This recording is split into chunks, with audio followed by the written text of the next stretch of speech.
오늘 들려드릴 사연의 주인공은 중국 광저우에서 금융청 과장으로 일하는 류아오 씨입니다. 평소 작은 나라들의 전통 문화를 우습게 여기던 그에게 청천벽력 같은 일이 일어났죠. 6개월째 의식을 잃은 채 누워 계신 아버지. 중국 최고 병원들을 다 뒤져봐도 의사들은 고개만 저었습니다. 그런 그가 마지막 희망을 걸고 찾아간 곳은 한국의 작은 산골 마을. 그곳에서 만난 한 할머니가 건넨 충격적인 한마디. 당신이 평생 숨겨온 그 비밀을 제가 다 알고 있어요. 그 순간 류아오 씨에게 무슨 일이 일어났을까요? 시작 전 좋아요 버튼과 구독 버튼을 함께 눌러주시면 재밌는 사연을 무료로 만나보실 수 있습니다. 영상 시청하시면서 다양한 의견을 댓글로 적어주세요. 안녕하세요. 저는 류아오입니다. 올해 45살이고 중국 광저우 금융청에서 과장으로 일하고 있습니다. 솔직히 말씀드리자면 저는 한국을 그다지 좋게 생각하지 않았어요. 아니, 정확히는 무시했다고 해야겠죠. 작은 나라가 뭘 할 수 있겠나 싶었거든요. 우리 중국이 얼마나 큰 나라인데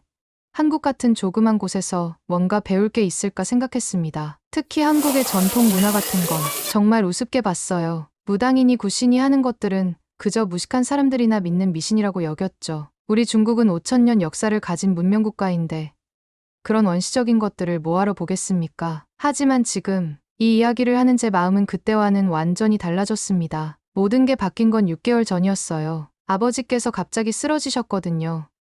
뇌출혈이었습니다. 그날 밤 병원 응급실에서 의사가 제게 말했죠. 혼수 상태입니다. 깨어날 가능성은 5%도 안 됩니다. 그 순간 제 다리에 힘이 쭉 빠지더라고요.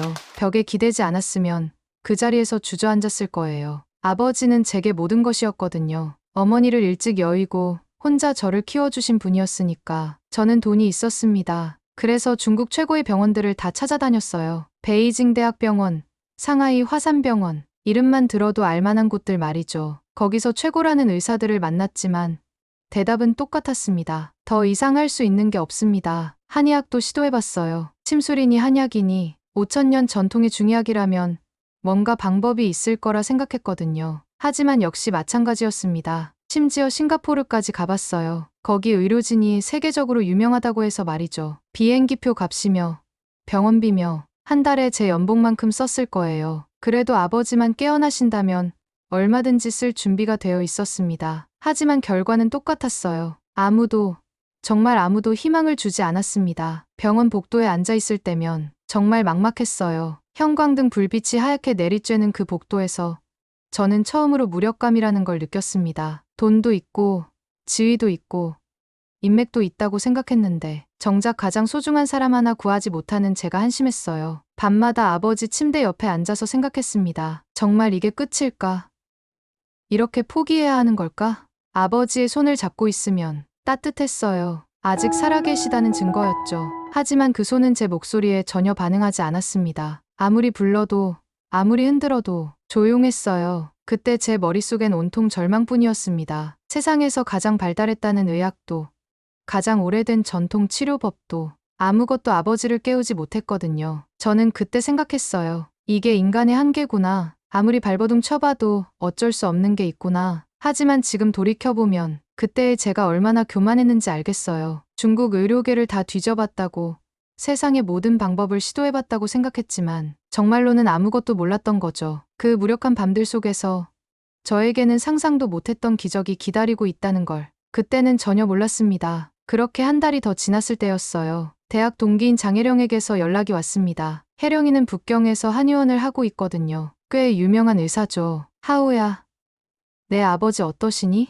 똑같아. 변한 게 없어. 목소리만 들어도 제가 얼마나 지쳤는지 알 수 있었을 거예요. 사실 그때 저는 거의 포기 상태였거든요. 혜령이가 잠시 말을 멈추더니 조심스럽게 물어봤어요. 하우야, 혹시 좀 이상한 얘기 하나 해도 될까? 이상한 얘기? 응. 그런데 정말 이상해서 너한테 말해야 할지 말아야 할지 고민했어. 혜령이는 평소에 신중한 성격이에요. 그런 사람이 이상하다고 말할 정도면 정말 이상한 이야기겠죠. 말해봐. 지금 제정신 아닌 상태니까 뭘 들어도 괜찮아. 작년에 내 환자 중에 말기 폐암 환자가 있었어. 정말 심각했거든. 항암 치료도 더 이상 소용없다고 했고 가족들한테 마음에 준비하라고 말씀드렸을 정도였어. 저는 별로 관심 없이 들었어요. 그런 이야기야 의사들한테는 흔한 일이니까요. 그런데 그 환자가 갑자기 한국에 간다는 거야. 한국에. 치료받으러? 아니야, 무당 보러. 그 순간 저는 웃음이 터져 나올 뻔했어요. 무당이라니, 21세기의 무당이라고요? 혜령아, 농담이지? 아니야, 진짜야. 그 환자가 한국에 가서 무당한테 굿을 받았다더라. 그래서? 당연히 죽었겠네. 혜령이가 한참 조용하더니 목소리가 떨렸어요. 살았어. 아니, 살았을 뿐만 아니라 암이 줄어들었어. 저는 귀를 의심했습니다. 뭔 소리인지 이해가 안 갔거든요. 뭐라고? 암이 줄어들었다고? 응. 한국에서 돌아온 다음 달에 검사했는데 종양 크기가 절반으로 줄었더라. 지금도 살아있어. 벌써 1년이 넘었는데 제 머릿속이 하얗게 되었어요. 무당이 암을 고쳤다고요. 그게 말이 됩니까? 혜령아, 정신 차려. 그냥 우연의 일치야. 아니면 오진이었거나. 나도 그렇게 생각했어. 하지만 하우야, 내가 20년 넘게 의사 생활하면서 그런 케이스는 처음 봤어. 정말 처음. 혜령이 목소리에 뭔가 확신이 있었어요. 평소 같으면 이런 얘기 절대 안 하는 사람인데 그 환자가 한국에서 뭘 했는지 자세히 물어봤거든. 김무심이라는 무당이 있대. 전남 해남에. 김무심? 응, 그 사람이 굿을 해줬다는 거야. 그런데 하우야, 더 이상한 건 그 무당이 환자를 보자마자 정확히 알더래. 어디가 아픈지, 언제부터 아팠는지. 아무도 말해주지 않았는데 저는 손바닥에 식은땀이 났어요. 아니, 왜 식은땀이 나는 거죠? 그냥 허무맹랑한 얘기인데. 혜령아, 그런 게 어디 있어. 의학적으로 설명 안 되잖아. 나도 알아. 하지만 하우야, 혹시라도, 정말 혹시라도 말이야. 혜령이가 말을 잇지 못했어요. 저도 말을 할 수 없었고요. 그날 밤 저는 잠을 이룰 수 없었습니다. 혜령이 말이 계속 머릿속을 맴돌았거든요. 무당이 암을 고쳤다니 그런 일이 정말 가능할까요? 아버지 침대 옆에 앉아서 생각했어요. 설마, 정말 설마 그런 일이? 하지만 동시에 다른 생각도 들었습니다. 미신을 믿으라는 거야? 내가 무당을 찾아가라고? 그 순간 아버지의 호흡기 소리만 조용히 들렸어요. 규칙적이지만 너무 조용한 소리였습니다. 그로부터 일주일이 지났어요. 저는 매일 아버지 곁에 앉아서 똑같은 생각만 반복했습니다. 혜령이가 말한 그 무당 이야기 말이죠. 김무심, 전남 해남. 그 이름이 자꾸 머릿속에 맴돌았어요. 아무리 지우려고 해도 지워지지 않더라고요. 사실 저는 이미 인터넷으로 찾아봤거든요. 한국의 무당에 대해서요. 검색하면서도 내가 정말 미쳤나 싶었어요. 광저우 금융청 과장이 무당을 검색하다니. 누가 본다면 정말 웃음거리가 될 거예요. 그런데 검색 결과가 생각보다 많았어요. 한국에는 정말 무당이라는 사람들이 있고 굿이라는 걸 한다더라고요. 미신이라고 생각했는데 그래도 나름 역사가 있는 문화였어요. 하지만 여전히 믿기지 않았습니다. 아니, 믿고 싶지 않았어요. 제가 그런 걸 믿는다면 그동안 살아온 모든 가치관이 흔들릴 것 같았거든요. 그런데 그날 밤이었어요. 아버지가 갑자기 경련을 일으켰습니다. 간호사, 의사 선생님. 저는 미친 듯이 소리쳤어요. 의료진이 달려와서 응급처치를 했지만 아버지 상태는 더 나빠진 것 같았어요. 담당이가 저를 불러내더니 말했습니다. 류 선생님, 아버지 상태가 더 악화되고 있습니다. 이대로라면. 의사는 말을 끝내지 못했어요. 하지만 저는 알 수 있었죠. 시간이 얼마 남지 않았다는 뜻이었습니다. 그 순간 제 다리가 후들거렸어요. 정말 이게 끝인가 싶었죠. 복도 벽에 기대선 채로 저는 처음으로 울었어요. 어른이 되고 나서 처음으로 말이죠. 그때 휴대폰이 울렸습니다. 혜령이었어요. 하우야, 어때? 아버지는? 혜령아, 더 나빠졌어.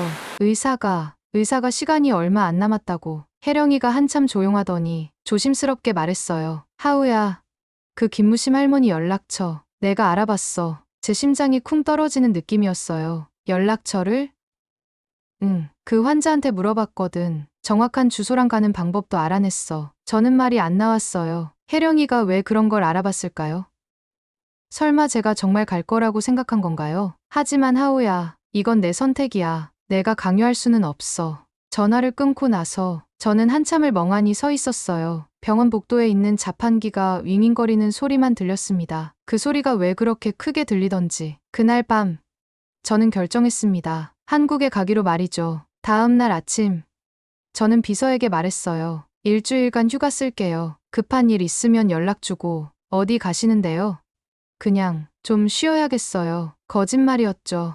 하지만 진실을 말할 수는 없었어요. 무당 보러 한국 간다고 할 수는 없잖아요. 인천공항에서 내렸을 때 정말 어이없었어요. 제가 정말 여기 있다는 게 믿어지지 않았거든요. 광저우 금융청 과장이 무당보러 한국까지 왔다니 누가 믿겠어요? 혜령이가 알려준 대로 고속버스를 탔습니다. 목포까지 가는 버스였어요. 창밖으로 한국 풍경이 지나갔는데 생각보다 깨끗하더라고요. 작긴 하지만 나름 정리정돈이 잘 된 나라 같았어요. 버스에서 내려서 다시 시내버스를 갈아탔습니다. 그리고 또 갈아타고 정말 복잡했어요. 한국어도 잘 못해서 길 묻기도 힘들었고요. 마침내 해남이라는 작은 마을에 도착했을 때는 이미 해가 질 무렵이었어요. 정말 작은 시골 마을이었습니다. 산으로 둘러싸여 있고 집들도 낡아 보였어요. 내가 정말 미쳤구나. 그 생각이 계속 들었어요. 이 작은 시골 마을에 정말 기적을 행하는 무당이 있다는 걸까요? 마을 사람한테 김무심 할머니 집을 물어봤는데 다들 아는 것 같았어요. 친절하게 길을 알려주더라고요. 산 중턱에 있는 작은 한옥이었습니다.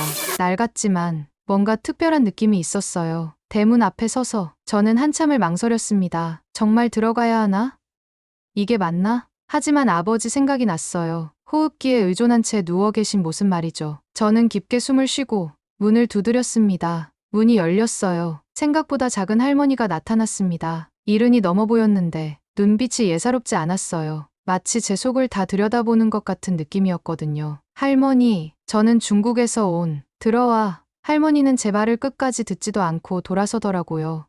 어리둥절했지만 따라 들어갔습니다. 집 안은 생각보다 깨끗했어요. 하지만 뭔가 묘한 냄새가 났습니다. 향 냄새 같기도 하고 약초 냄새 같기도 하고 처음 맡아보는 냄새였어요. 할머니가 저를 보더니 갑자기 말했습니다. 눈을 못 뜨는 당신 부친 곁에 울고 있는 5살 아이가 있소. 그 순간 제 등골이 오싹해졌어요. 뭔 소리인지 이해가 안 갔거든요. 예? 무슨, 그 아이는 돌아가신 당신 여동생의 넋일 겁니다. 저는 그 자리에서 얼어붙었어요. 할머니가 뭘 말하는 건지, 어떻게 알 수 있는 건지. 저에게는 정말로 여동생이 있었거든요. 류샤오메이, 5살의 교통사고로 세상을 떠났어요. 40년도 더 된 일이었습니다. 할머니, 제가 그런 얘기 한 적 없는데 안 했어도 보여. 할머니는 담담하게 말했어요. 마치 당연한 일인 것처럼요. 그 아이가 아버지 발목을 붙잡고 있어요. 놓지 않고 울고 있어. 제 손이 덜덜 떨렸어요. 왜 떨리는지 모르겠어요. 그냥 무서웠어요.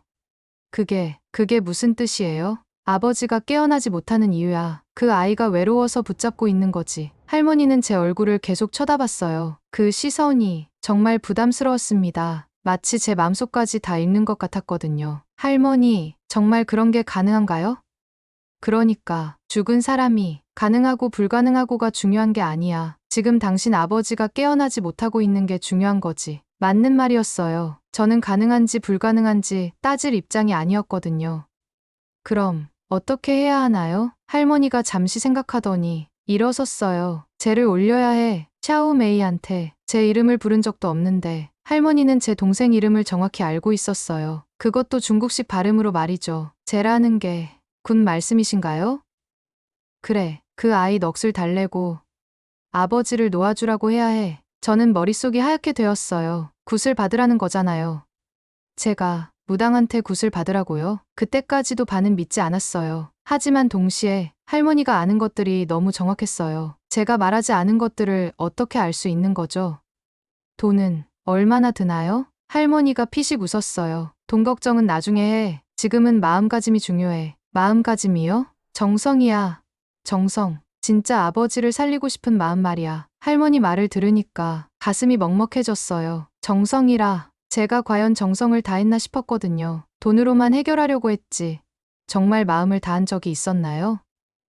언제 하면 되나요? 내일 저녁, 해가 지면 시작할 거야. 할머니가 제 어깨를 툭 치더라고요. 오늘은 마을 여관에서 자고, 내일 와. 그리고 할머니가 저를 빤히 쳐다봤어요. 믿어야 해. 반신반의로는 안 돼. 그 말이 제일 어려웠어요. 믿으라고요? 평생 믿지 않고 살아왔는데 어떻게 하루아침에 믿을 수 있을까요? 하지만 아버지 생각이 났어요. 그리고 어린 샤오메이 생각도 났습니다. 정말 샤오메이가 아버지 곁에 있는 걸까요? 40년 동안 외로웠던 걸까요? 여관으로 가는 길에 저는 계속 생각했어요. 내가 정말 미쳤나?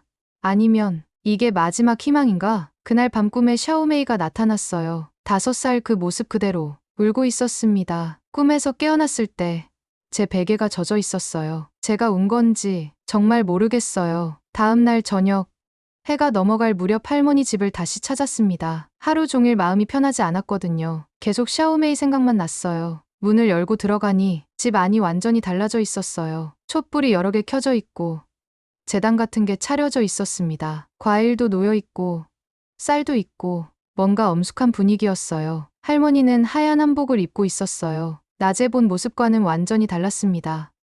뭔가 신성한 느낌이었죠. 앉아. 할머니가 제단 앞 방석을 가리켰어요. 저는 어색하게 앉았습니다. 평생 이런 자리에 앉아본 적이 없었거든요. 류아오 씨, 진짜 아버지를 살리고 싶어요? 네, 물론입니다. 그럼 제대로 해야 해. 대충대충 하면 안 돼. 할머니가 향을 피우기 시작했어요. 연기가 피어오르면서 방 안이 묘한 분위기로 바뀌었습니다. 이제부터 제가 하는 말 잘 들어요. 샤오메이가 뭐라고 하는지 전해줄 테니까. 제 심장이 두근거렸어요. 정말 샤오메이와 대화할 수 있다는 건가요? 할머니가 눈을 감더니 갑자기 목소리가 바뀌었어요. 어린아이 같은 목소리로 변했거든요. 오빠 왜 안 와? 그 순간 제 온몸에 소름이 돋았어요. 그 목소리가 정말 샤오메이 목소리 같았거든요. 40년 전 기억이 생생하게 떠올랐어요. 샤오메이야, 오빠가 왔어. 쟤도 모르게 대답하고 있었어요. 이상했어요. 평소 같으면 말도 안 된다고 했을 텐데. 그때는 정말 샤오메이가 거기 있는 것 같았거든요. 오빠, 아빠가 안 깨어나. 내가 놓지 않아서 그래. 할머니 입에서 나오는 어린 목소리. 정말 소름 끼쳤어요. 왜 안 노는 거야? 무서워. 혼자 가기 무서워. 그 말을 듣는 순간 제 눈에서 눈물이 흘렀어요. 샤오메이가 40년 동안 무서워했다는 생각에 가슴이 찢어질 것 같았거든요. 샤오메이야, 이제 괜찮아. 오빠가 있잖아. 진짜. 오빠가 같이 가줄 거야? 아니야. 샤오메이는 좋은 곳으로 가야 해. 아빠는 여기 있어야 하고. 할머니가 갑자기 정신을 차리더니 저를 쳐다봤어요. 이제 절해야 해요. 샤오메이한테 잘 가라고 인사하는 거야. 저를요? 그래. 무릎 꿇고 절해. 저는 망설였어요. 평생 누구한테 절한 적이 없었거든요. 부모님께도 인사만 했지. 절은 해본 적이 없어요. 하지만 아버지 생각이 났어요. 그리고 샤오메이 생각도 났고요. 저는 무릎을 꿇었습니다. 그 순간 정말 이상했어요. 무릎이 바닥에 닿자마자 눈물이 쏟아졌거든요. 40년 동안 참았던 눈물이 한꺼번에 나오는 것 같았어요. 샤오메이야, 미안해. 오빠가 40년 동안 너를 잊고 살았어. 정말 미안해. 저는 엉엉 울었어요. 어른이 되고 나서, 아니, 평생 이렇게 운 적이 없었어요. 이제 좋은 곳으로 가. 아빠 놓아주고 편안한 곳으로 가야 해. 할머니가 종을 흔들기 시작했어요. 딸랑딸랑. 그 소리가 방 안에 울렸습니다. 샤오메이가 가고 있어요. 이제 놓았어. 할머니 목소리가 다시 평소대로 돌아왔어요. 정말 갔나요? 갔어. 이제 아버지가 깨어날 거야. 저는 바닥에 엎드린 채로 한참을 울었어요. 왜 우는지도 모르겠어요. 슬픈 건지, 기쁜 건지, 복잡했어요. 할머니가 제 어깨를 토닥이더라고요. 이제 됐어. 좋은 일 있을 거야. 그날 밤 호텔에서 저는 중국으로 전화를 걸었어요. 병원에 있는 간병인한테요. 아버지 상태 어때요? 아, 류 선생님, 신기한 일이 있었어요. 오늘 오후에 아버지께서 손가락을 움직이셨어요. 제 심장이 쿵 뛰었어요. 정말요? 네, 의사 선생님도 놀라셨어요. 뭔가 변화가 있는 것 같다고 하시더라고요. 전화를 끊고 저는 창밖을 바라봤어요. 한국의 밤하늘이었는데 별이 참 많았어요. 정말 샤오메이가 아빠를 놓아준 건가? 믿기지 않았지만 동시에 믿고 싶었어요. 아니, 이미 믿고 있었는지도 모르겠어요. 다음 날 아침 일찍 인천공항으로 향했어요. 마음이 급했거든요. 정말 아버지께 변화가 있는 건지 직접 확인하고 싶었어요. 비행기 안에서도 가만히 있을 수가 없었습니다. 계속 시계만 봤어요. 3시간이 이렇게 길게 느껴진 적이 없었거든요. 광저우에 도착하자마자 곧바로 병원으로 달렸어요. 택시기사한테 빨리 가주세요라고 몇 번이나 말했죠. 병원 복도를 뛰어가면서 심장이 터질 것 같았어요. 정말 아버지가 깨어나신 건지 아니면 제가 헛된 꿈을 꾼 건지 무서웠어요. 중환자실 앞에 도착했을 때 간병인 리 아주머니가 저를 보더니 깜짝 놀라는 표정이었어요. 류 선생님, 벌써 오셨어요? 아버지는 어떠세요? 그게 정말 신기한 일이 일어났어요. 리 아주머니 목소리에 흥분이 섞여 있었어요. 어제 밤부터 계속 손가락을 움직이시더니 오늘 새벽에는 눈꺼풀도 떨리셨어요. 제 다리가 후들거렸어요. 정말 변화가 있다는 거잖아요. 지금은 어떠세요? 담당 의사 선생님이 검사하고 계세요. 곧 나오실 거예요. 그때 중환자실 문이 열리면서 왕 의사가 나왔어요. 6개월 동안 아버지를 돌봐주신 분이죠. 류 선생님. 오셨군요. 왕 의사 표정이 평소와 달랐어요. 뭔가 놀란 표정이었거든요. 의사 선생님. 아버지가 정말 믿기 어려운 일입니다. 정말 믿기 어려워요. 왕 의사가 고개를 저으면서 말했어요. 6개월 동안 아무 반응이 없으셨는데 갑자기 뇌파에 변화가 나타나기 시작했어요. 뇌파요? 네, 어제부터 뇌활동이 활발해지고 있어요. 이런 케이스는 정말 드물어요. 제 눈에서 눈물이 났어요. 정말 김무심 할머니 말이 맞았던 거예요. 언제쯤 깨어나실까요? 확실하게 말씀드리기는 어렵지만 이 상태라면 며칠 안에 의식을 회복하실 가능성이 높습니다. 그 말을 듣는 순간 저는 그 자리에 주저앉을 뻔했어요. 기쁨과 안도감이 한꺼번에 밀려왔거든요. 중환자실로 들어가서 아버지를 봤어요. 어제와는 확실히 달랐어요. 얼굴색이 좋아진 것 같았고 뭔가 살아있는 느낌이었어요. 아버지, 저 왔어요. 제가 손을 잡자 아버지 손가락이 살짝 움직였어요. 정말로 움직인 거예요. 아버지, 아버지. 저는 아버지 손을 꽉 잡고 계속 불렀어요. 그러자 아버지 눈꺼풀이 떨리기 시작했어요. 그리고 천천히 눈을 뜨셨어요. 아버지가 저를 쳐다보시더니 입술을 움직이셨어요. 소리는 안 나왔지만 분명히 제 이름을 부르신 것 같았어요. 저는 울면서 간호사를 불렀어요. 간호사님, 의사 선생님. 아버지가 깨어나셨어요. 의료진이 우르르 몰려왔어요. 왕 의사도 뛰어와서 아버지를 검사했어요. 정말 깨어나셨네요. 이건 기적입니다. 왕 의사가 고개를 저으면서 말했어요. 의학적으로 설명하기 어려운 회복입니다. 6개월간 혼수 상태였던 환자가 이렇게 갑자기 정말 기적이에요. 저는 아버지 손을 잡고 계속 울었어요. 기쁨의 눈물이었죠. 6개월 동안 기다렸던 순간이었거든요. 아버지가 힘없는 목소리로 말씀하셨어요. 하우야, 아빠가 많이 아팠나? 아니에요. 아버지, 이제 괜찮아요. 정말 괜찮아요. 그날 밤 저는 아버지 곁에서 밤을 샜어요. 아버지가 다시 눈을 감을까봐 무서웠거든요. 하지만 아버지는 계속 깨어 계셨어요. 때로는 제 손을 꽉 잡기도 하시고 미소도 지으셨어요. 병실 창문 너머로 새벽이 밝아올 때 저는 마음속으로 감사했어요. 김무심 할머니께 그리고 샤오메이에게도요. 정말 고마워.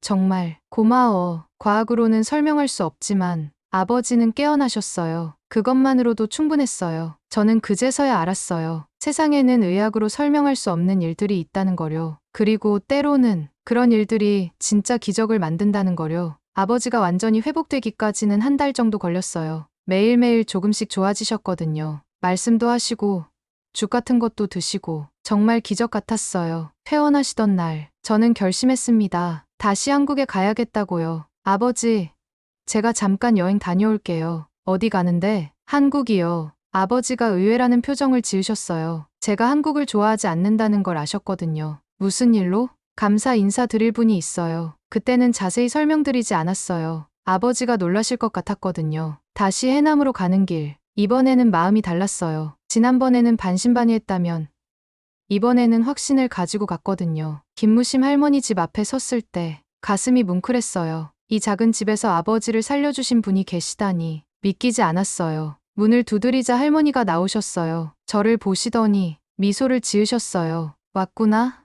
할머니.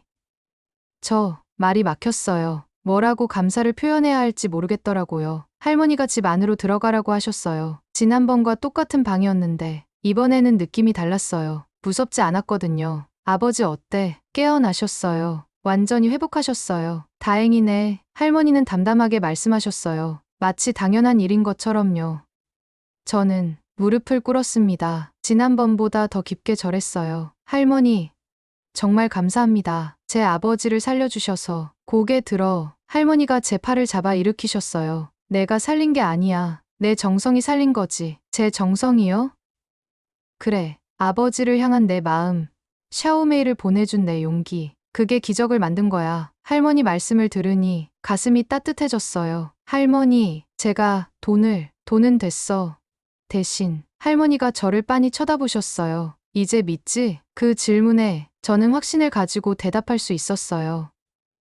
네, 믿습니다. 뭘 믿어? 할머니를. 그리고 이 모든 걸 믿어요. 눈에 보이지 않는 것들도 있다는 걸, 과학으로 설명할 수 없는 일들도 있다는 걸 믿어요. 할머니가 활짝 웃으셨어요. 그 웃음이 정말 따뜻했어요. 그럼 됐어. 그게 제일 중요한 거야. 할머니가 차를 끓여주셨어요. 구수한 냄새가 났는데 마음이 편안해졌어요. 할머니, 저는 지금까지 한국을 무시했어요. 작은 나라라고 배울 게 없다고 생각했어요. 이제는 부끄러워요. 정말 부끄러워요. 저는 솔직하게 말씀드렸어요. 한국에는 정말 대단한 게 있더라고요. 사람을 살리는 힘이 여기 있었어요. 할머니가 제 손을 툭 치셨어요. 한국이 대단한 게 아니야. 사람이 대단한 거지. 마음이 대단한 거고. 맞는 말씀이었어요. 나라가 중요한 게 아니라 사람이 중요한 거였어요. 할머니, 앞으로도 계속 와도 될까요?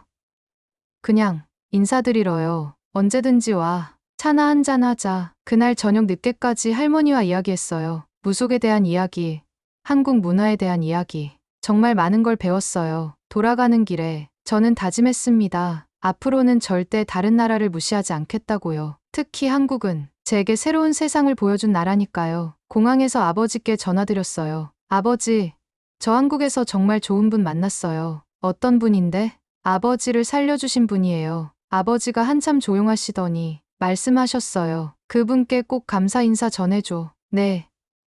이미 드렸어요. 비행기 창문으로 한국 땅이 멀어져 가는 걸 보면서 저는 생각했어요. 이제 나는 다른 사람이 되었구나. 정말 그랬어요. 예전에 류아오와는 완전히 달라진 것 같았어요. 믿지 않던 사람이 이제는 믿는 사람이 되었거든요. 그리고 무엇보다 한국이라는 나라에 깊은 감사를 느끼게 되었어요. 작다고 무시했던 나라가 제 인생을 바꿔놓았으니까요. 그로부터 1년이 지났어요. 아버지는 완전히 건강을 회복하셨고 저희는 새로운 일상을 시작했습니다. 우리 집 거실 한쪽에 작은 제단을 만들었어요. 아버지가 직접 만드셨거든요. 하우야, 이게 뭐냐? 처음에 어머니가 놀라셨어요. 저희 집은 원래 그런 걸 믿지 않는 집이었거든요. 감사 제단이에요. 아버지를 살려주신 분들께 감사하는 마음으로요. 그 한국 무당 말하는 거냐? 네, 그리고 샤오메이에게도요. 어머니가 깜짝 놀라셨어요. 제가 샤오메이 얘기를 하는 게 처음이었거든요. 샤오메이를. 왜? 저는 어머니께 모든 이야기를 말씀드렸어요. 김무심 할머니 이야기, 샤오메이 이야기. 처음에는 믿지 않으시더니 나중에는 같이 우셨어요. 정말 우리 샤오메이가 아버지를 붙잡고 있었다고? 네, 40년 동안 외로웠나 봐요. 그날부터 어머니도 매일 그 재단에서 향을 피우셨어요. 샤오메이를 위해서요. 매년 아버지가 깨어나신 날이면 저희는 작은 제를 올려요. 김무심 할머니께 감사하는 마음으로요. 그리고 샤오메이의 명복을 빌어주죠. 올해도 그날이 되어서 온 가족이 모였어요. 아버지, 어머니, 그리고 제 아내와 아이들까지요. 할아버지, 이게 뭐예요? 제 아들이 물어봤어요. 감사하는 거야. 할아버지를 살려주신 분께 말이야. 누가 살려주셨어요? 한국의 무당 할머니가 살려주셨어. 아이가 신기하다는 표정을 지었어요. 무당이 뭐예요? 어떻게 설명해야 할지 고민됐어요. 그때 아버지가 말씀하셨어요. 사람을 살리는 분이야. 아픈 마음을 치료해 주시는 분이고 정말 좋은 설명이었어요. 지난달에는 놀라운 일이 있었어요. 한국 방송국에서 연락이 온 거예요. 한국 무속에 대한 다큐멘터리를 만들고 있는데 인터뷰에 응해주실 수 있나요? 혜령이가 저 이야기를 했나 봐요. 처음에는 망설였어요. 제가 그런 방송에 나와도 되나 싶었거든요. 하지만 생각해보니 제 이야기를 통해서 한국 무속의 소중함을 알릴 수 있다면 좋겠더라고요. 촬영 당일 정말 떨렸어요. 카메라 앞에서 제 이야기를 해야 한다니요. 류아오 씨, 한국 무속을 어떻게 생각하시나요? PD가 물어봤어요. 저는 정말 솔직하게 대답했어요. 처음에는 미신이라고 생각했어요. 한국 같은 작은 나라에서 뭘 배우겠나 싶었고요. 지금은 어떠세요? 지금은 부끄러워요. 정말 부끄러워요. 제 목소리가 떨렸어요. 한국 무속은 미신이 아니에요. 사람을 살리는 거예요. 아픈 사람의 마음을, 가족의 상처를 정말로 치료해주는 거였어요. 그럼 이제는 믿으시나요? 네, 완전히 믿어요. 제 아버지가 살아계신 게 증거잖아요. 인터뷰를 마치고 저는 PD에게 부탁했어요. 김무심 할머니께도 인사드리고 싶어요. 혹시 촬영 같이 가도 될까요? 일주일 후 저는 다시 해남에 갔어요. 이번에는 방송팀과 함께요. 할머니는 여전하셨어요. 1년 전과 똑같은 모습이셨어요. 할머니, 안녕하세요. 왔구나? 요즘 어때? 덕분에 잘 지내고 있어요. 아버지도 건강하시고요. 카메라가 돌아가는 상황에서도 할머니는 자연스러우셨어요. 할머니, 마지막으로 하고 싶은 말씀 있으세요? PD가 물어봤어요. 할머니가 저를 쳐다보시더니 미소를 지으셨어요. 사람이 중요해. 나라도 중요하고 문화도 중요하지만 결국은 사람이야. 사람을 향한 마음이 기적을 만드는 거지. 그 말씀을 들으면서 저는 또 울었어요. 1년이 지났는데도 여전히 울컥하더라고요. 방송이 나간 후 많은 사람들이 연락을 주셨어요. 중국 사람들 중에도 한국 무속에 관심을 갖는 분들이 생겼어요. 류 과장님, 정말 무당이 아버지를 고쳤나요?